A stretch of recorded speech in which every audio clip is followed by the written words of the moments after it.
Last week, Anya finally began school with two objectives. She can either gain enough merit points to join the elite students or befriend Damien and go play at his house.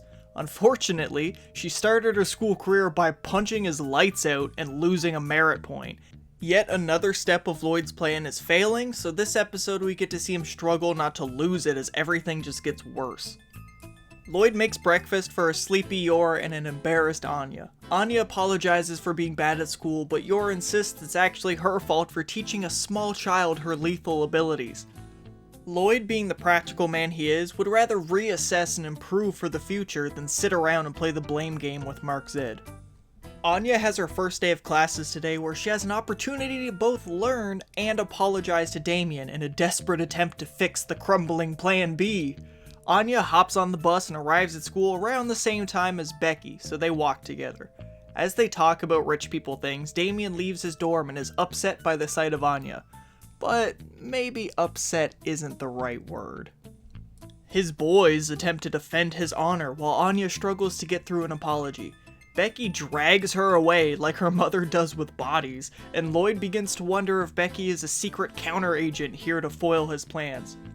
Oh yeah, Loid is here, perched on the roof, spying on small children like a law-abiding citizen. I see no issue with how creepy this is.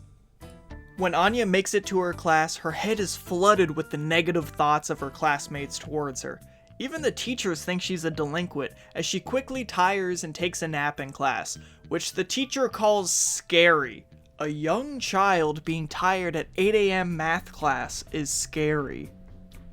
Damien is zoned out today as he keeps reliving the moment Anya punched him. As a spoiled rich kid, no one has ever stood up to him before, and at the young age of like 6, he somehow comprehends his privilege and power, but is also like, how dare she, I'm perfect, and this commoner touched me. But something weird is going on as Mr. Damien's heart sure is beating fast when he thinks about Anya. After class, Anya tries to hunt down Damien and apologize, but Becky keeps trying to convince her not to.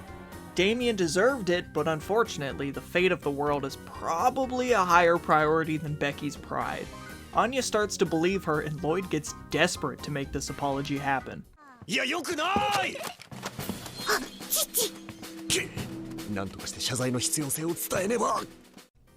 He sends a message from God and holy light down to Anya in science class, rewrites her class textbook about the importance of apologies, trims the word sorry into the bushes on campus, and writes sorry in ketchup on Anya's lunch. That grabs her attention, but Becky once again tries to stop world peace. Loid is sick of dealing with this brat and makes an announcement calling for her presence in another hall. So after trespassing on school grounds, spying on a 6-year-old, vandalizing property, and tampering with a child's food, Loid disguises himself as a teacher and lures a young girl away from her friends. So anyway, about that world peace, huh? With the devil child away, Anya can finally apologize. She runs up to Damien and tries to block out both the verbal assault from the boys and their thoughts. Damien's heart is in knots. You might say he's never felt this way about a girl before.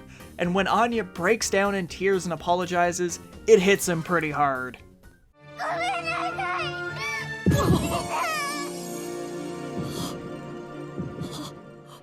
Damien lights up red and Loid starts to pat himself on the back for a job well done. Damien is already learning from a young age that men aren't allowed to have feelings, so he forces these productive feelings down as far as he can until they burst out as anger.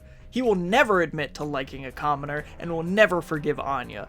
His wording to Loid sounded like an aggressive "I hate you and will never forgive you," so you know, some wins and some losses. Plan B is officially dead from his perspective.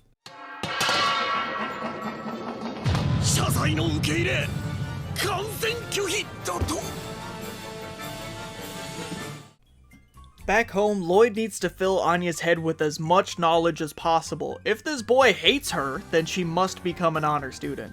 Anya, however, doesn't grasp the concept of an item being broken into thirds, and the human body just has too many severable parts for Yor to understand either. Loid's understandable judgment is getting to Anya, and she runs away to her room upset. Considering the stakes are world peace and her dad also threatened to take away her spy show, I get why anyone would feel like quitting. Somehow, the second half of the episode is all just Loid and Yor talking about studying, but by the end of it, they tell Yor that she's a valued member of their family. Speaking of family, the post-credit scene shows Yor's brother hearing about their marriage, so he'll be popping by to make Loid's life even more complicated. I wonder if Loid has ever had a mission this long and involved before. He keeps either getting comfortable and careless, or he tries to rush and force things. He really only gets maybe a few hours each day where he isn't in character. We see how he is actually starting to care about Anya as a daughter instead of just a tool for his mission. But Loid Forger is still a disguise he has to keep up every morning, evening, night, and weekend. Assuming he's still doing smaller missions during his time off, Twilight doesn't have any downtime and the cracks are showing. I assume more government workers like Yor's brother being around him are only going to make things worse. Let's hope that Loid Forger isn't too far off from Twilight, so when he starts to slip in front of people, the differences aren't that noticeable. Thanks for watching. If you liked it, please like and subscribe. Commenting also helps a lot. Make sure you check out yesterday's episode of Love After World Domination and share this video with your friends who are watching Spy Family. If not, then hang out and talk with me in the comments. I check all of them. Bye.